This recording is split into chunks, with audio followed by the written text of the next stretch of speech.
الحمد لله رب العالمين حمدا كثيرا طيبا مباركا فيه كما يحب ربنا ويرضى أشهد أن لا إله إلا الله وحده لا شريك له وأشهد أن محمدا عبده ورسوله لا نبي بعده اللهم صل وسلم وبارك على محمد كما ذكره الذاكرون الأخيار وصل وسلم وبارك على سيدنا محمد ما اختلف الليل والنهار وصل وسلم وبارك على سيدنا وحبيبنا ومولانا محمد وعلى المهاجرين والأنصار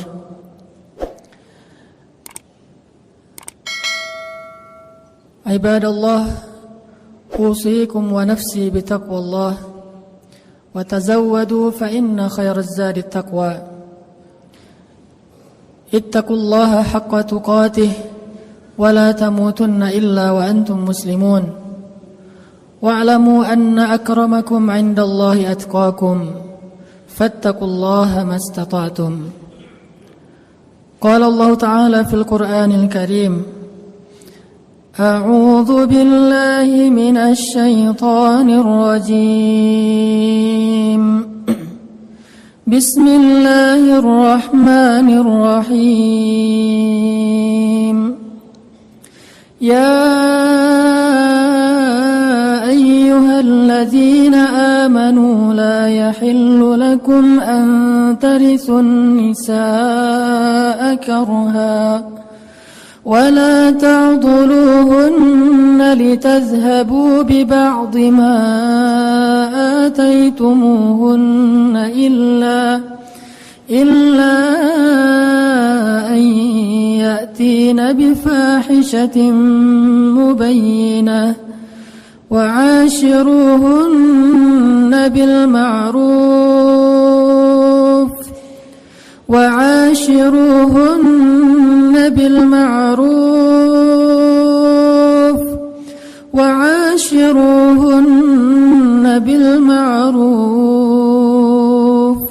فإن كرهتموهن فعسى أن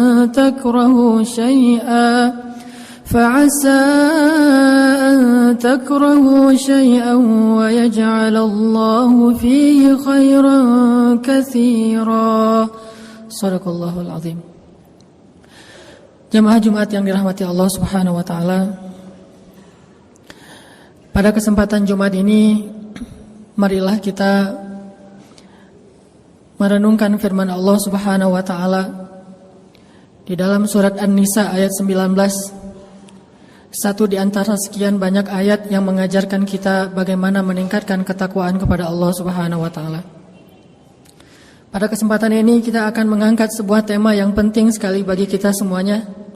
Terutama tema ini sangat tepat dibawakan dalam majelis sholat Jumat karena hampir seluruh yang hadir adalah laki-laki. Maka marilah kita renungkan bagaimana perintah Allah Subhanahu wa taala kepada laki-laki, kepada para suami agar mereka memuliakan istri-istri mereka.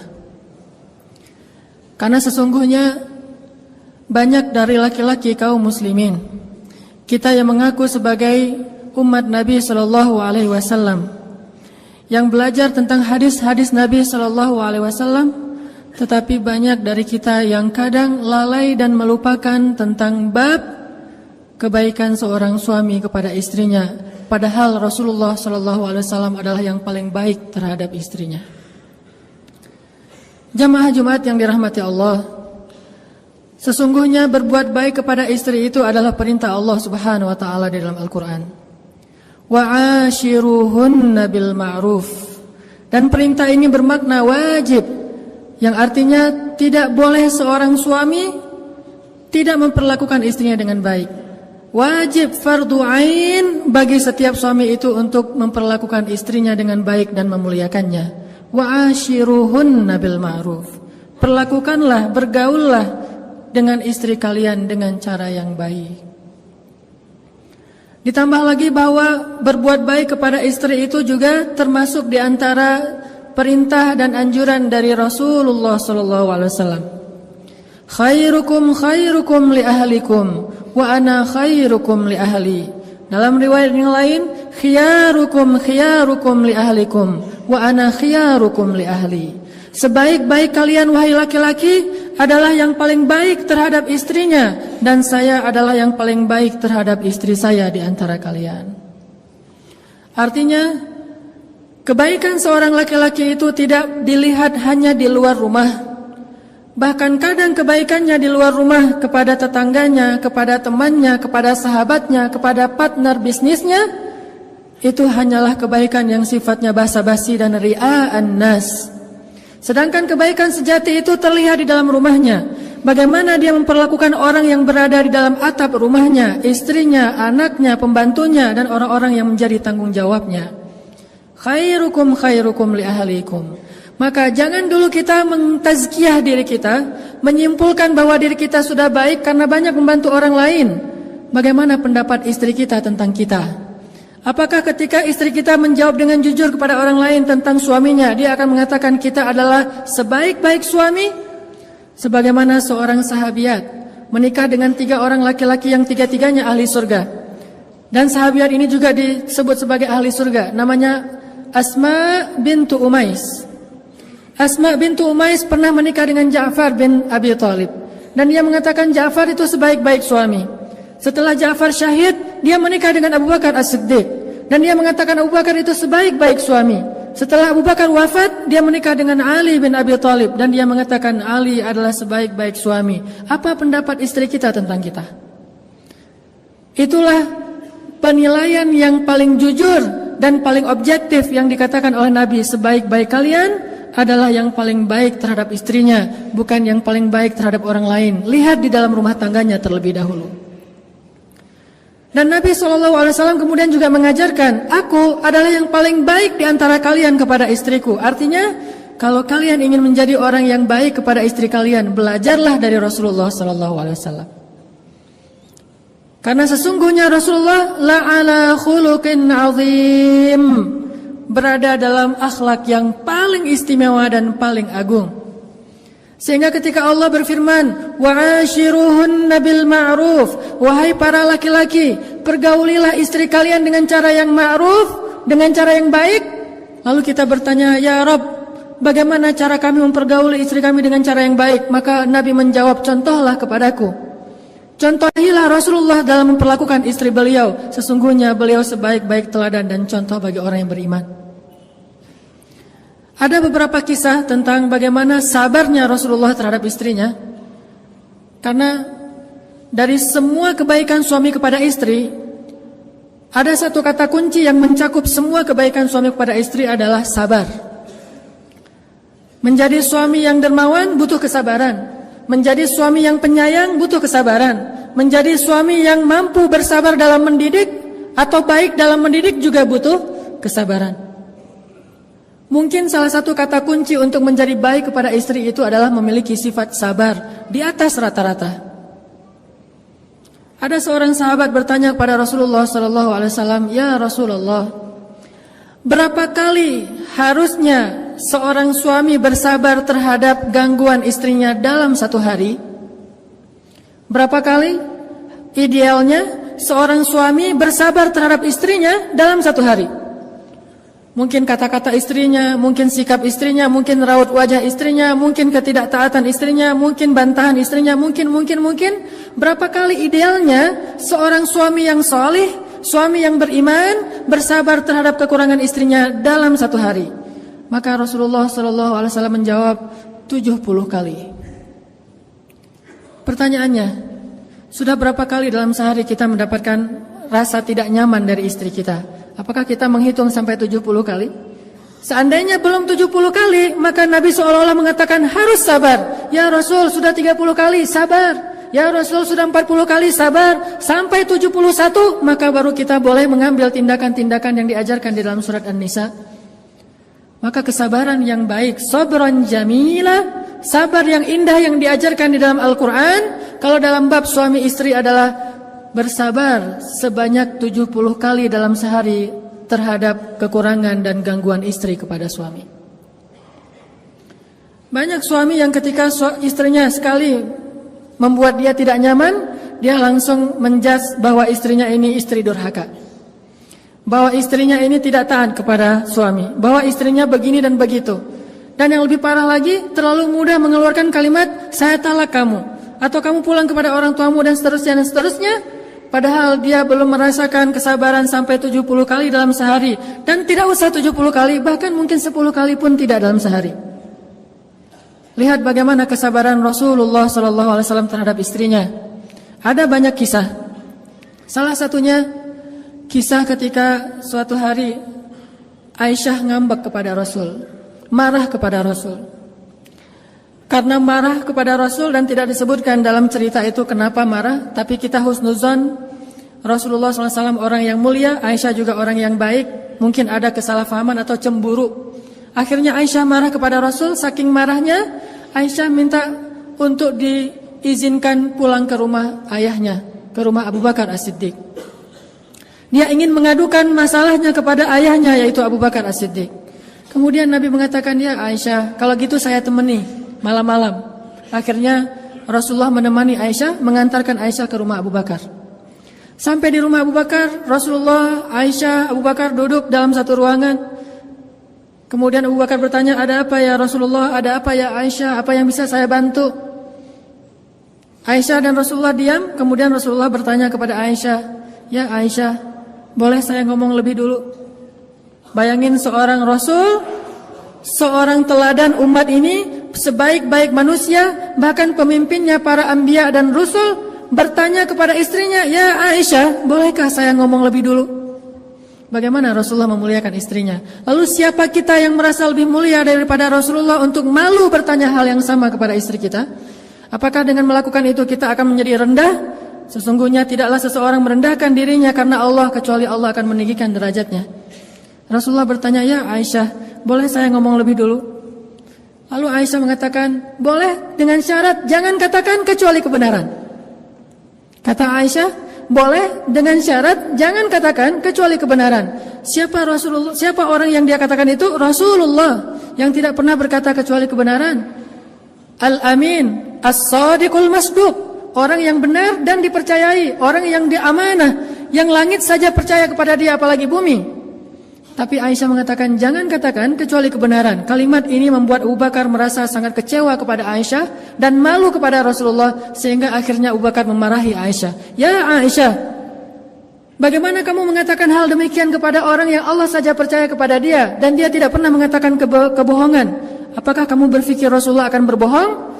Ketika Abu Bakar marah dan ingin memukul Aisyah, tiba-tiba Rasulullah menahan Abu Bakar dan melindungi Aisyah di belakang tubuh beliau. Ketika Rasulullah menahan Abu Bakar dan melindungi Aisyah di belakang tubuh beliau, Rasulullah kemudian menegur Abu Bakar dengan mengatakan, ya Abu Bakar, bukan untuk ini kami datang ke sini, agar engkau menyakiti istri saya, tetapi kami datang ke sini untuk mendapatkan nasihat darimu. Kemudian Rasulullah menoleh ke belakang sambil tersenyum ke arah Aisyah dan mengatakan, ya Aisyah, lihat bagaimana aku membela kamu. Ini kesabaran Rasulullah SAW. Diperlakukan dengan kata-kata yang mungkin bagi seseorang yang merasa dirinya soleh, ahli ibadah, banyak tanggungan, seorang pemimpin, merasa dirinya mulia, ketika istrinya mengatakan hal demikian di depan orang lain, dia akan tersinggung. Tapi Rasulullah malah membela Aisyah, lalu tersenyum kepada Aisyah sambil mengatakan, lihat Aisyah, bagaimana aku membela kamu. Kemudian mereka kembali ke rumahnya dalam keadaan damai. Wa'ashiruhunna bil ma'ruf. Perlakukanlah istri dengan cara baik. Kemudian dalam kisah yang lain, bagaimana Nabi orangnya easy going, gak terlalu kaku, gak gampang baper terhadap istri. Dalam sebuah adegan, suatu malam Rasulullah SAW, atau suatu hari Rasulullah SAW sedang duduk bersama Aisyah di rumah. Waktu itu Rasulullah tidur di atas pangkuan Aisyah. Dan hari itu Aisyah baru saja membuat kue khusus buat Rasulullah. Tiba-tiba datang istri Nabi yang lain, namanya Saudah. Saudah ini salah satu istri Nabi yang tua. Datang kemudian bertamu ke rumah Aisyah, duduk di antara Rasulullah dan Aisyah. Karena Saudah waktu itu bertamu, Aisyah berkata kepada Saudah, ya Saudah, ini kue buatan saya loh. Coba kamu rasain, coba kamu makan, kata Aisyah kepada Saudah. Saudah ingin menggoda Aisyah dan mengatakan, saya tidak akan menyentuh kue itu. Kata Aisyah, ini buatan saya, insya Allah enak, Rasulullah aja makan. Kata Saudah, enggak, saya enggak akan makan. Karena tersinggung, akhirnya Aisyah mengatakan, ya Saudah, kalau kamu tidak makan, saya lempari tepung ini ke wajah kamu. Kata Saudah, sok aja, silakan. Saudah lagi godain Aisyah karena Aisyah anak kecil. Akhirnya Aisyah karena tersinggung, dia ambil tepung bekas buat kue tadi dilempari ke wajah Saudah. Tadi Rasulullah sedang dalam keadaan duduk dan tiba-tiba Rasulullah mengangkat kakinya dan meletakkan di atas paha Aisyah seolah-olah manja. Tapi sebetulnya Rasulullah menahan tubuh Aisyah dengan kakinya sehingga Aisyah tidak bisa bergerak. Lalu Rasulullah melirik ke arah Saudah dan memberi isyarat, balas wahai Saudah. Jadi Aisyah melempari Saudah dengan tepung, Rasulullah menahan kaki Aisyah dan melirik ke arah Saudah dan memberi isyarat, balas. Lalu Saudah membalas dengan melemparkan tepung ke wajah Aisyah. Akhirnya mereka saling lempar-lemparan tepung. Rasulullah hanya tersenyum saja, tiba-tiba terdengar suara salam dari seorang sahabat, Umar bin Khattab. Assalamualaikum. Langsung Saudah dan Aisyah lari masuk ke dalam kamar karena takut kepada Umar bin Khattab. Lalu Rasulullah membukakan pintu, Umar masuk. Tiba-tiba Rasulullah senyum-senyum. Umar bertanya, ya Rasulullah, kenapa engkau tersenyum, ada apa? Rasulullah mengatakan, lucu, kata Rasulullah. Ada apa ya Rasul? Itu istri-istri saya, barusan mereka lempar-lemparan tepung, tapi begitu datang kamu mereka langsung lari ke dalam kamarnya karena takut kepadamu. Mendengar kata-kata ini, Umar tersinggung kepada istri Nabi dan kemudian berteriak, wahai istri-istri Nabi, kalian takut kepada saya tetapi tidak takut kepada Rasulullah? Lalu istri Nabi di dalam kamarnya menjawab, ya, karena engkau seorang yang ghalidhun syadid, orang yang kasar lagi keras, sedangkan Rasulullah itu orang yang halim, orang yang sangat menahan amarah dan lembut. Kemudian Umar pun tertawa dan selesailah urusan di antara mereka. Tidak terlalu diambil serius, tidak terlalu kaku. Dan jangan melihat sejarah ini dari sudut pandang fikih. Kadang-kadang kita melihat sejarah dari sudut pandang fikih dan menjudge sejarah.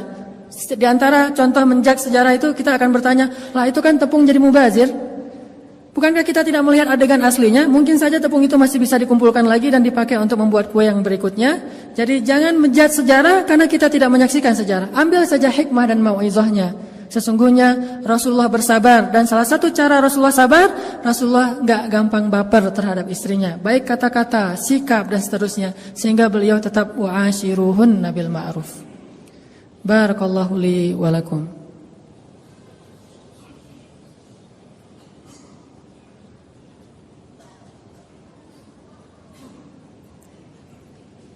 Alhamdulillahirabbil alamin. أشهد أن لا إله إلا الله وحده لا شريك له وأشهد أن محمدا عبده ورسوله لا نبي بعده اللهم صل وسلم وبارك على سيدنا محمد وعلى آله وصحبه أجمعين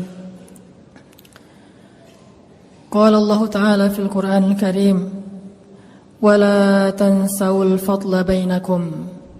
Allah Subhanahu wa taala berfirman di dalam surat Al-Baqarah ayat 237 tentang bab suami istri. Salah satu nasihat Allah kepada kita adalah wala tansawul fadla bainakum. Kalau kita ingin menjadi orang yang sabar dan baik kepada pasangan kita, tipsnya adalah wala tansawul fadla bainakum.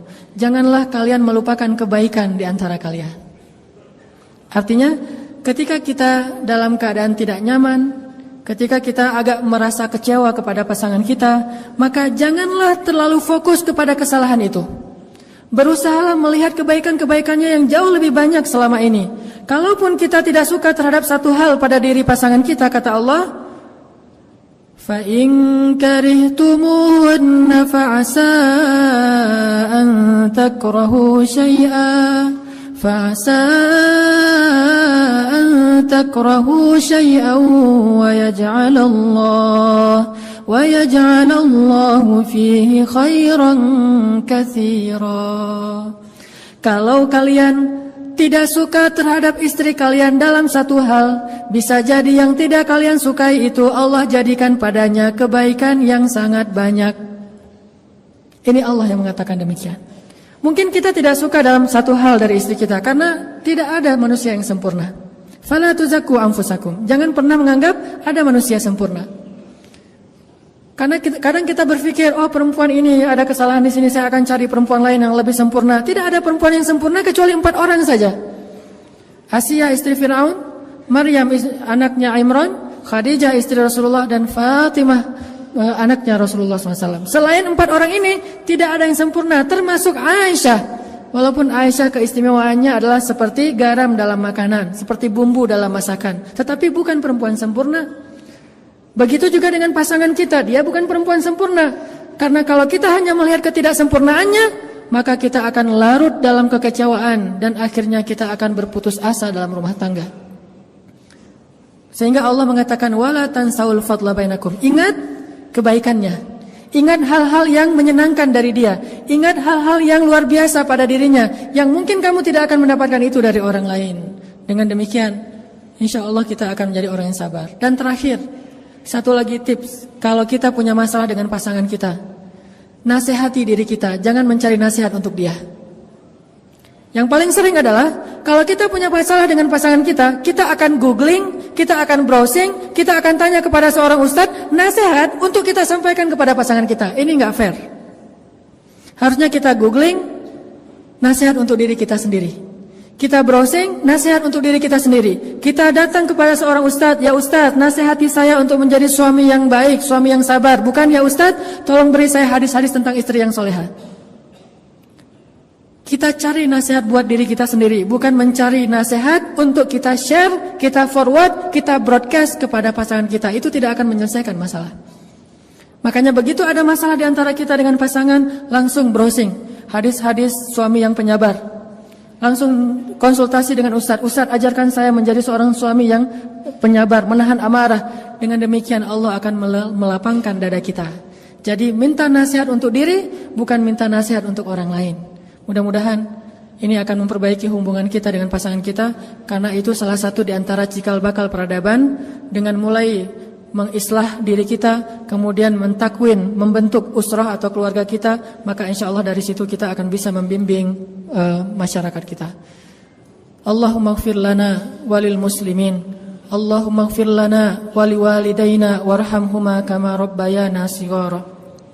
Allahumma ansuril islam wal muslimin, Allahumma ansuril Islam wal muslimin, Allahumma ansuril mujahidin, Allahumma ansuril muslimina fi Palestin, Allahumma ansuril muslimina fi Suriah, Allahumma ansuril muslimina fil Iraq, Allahumma ansuril muslimina fi Myanmar, Allahumma ansuril muslimina fi Turkiya, Allahumma ansuril muslimina fi Misr.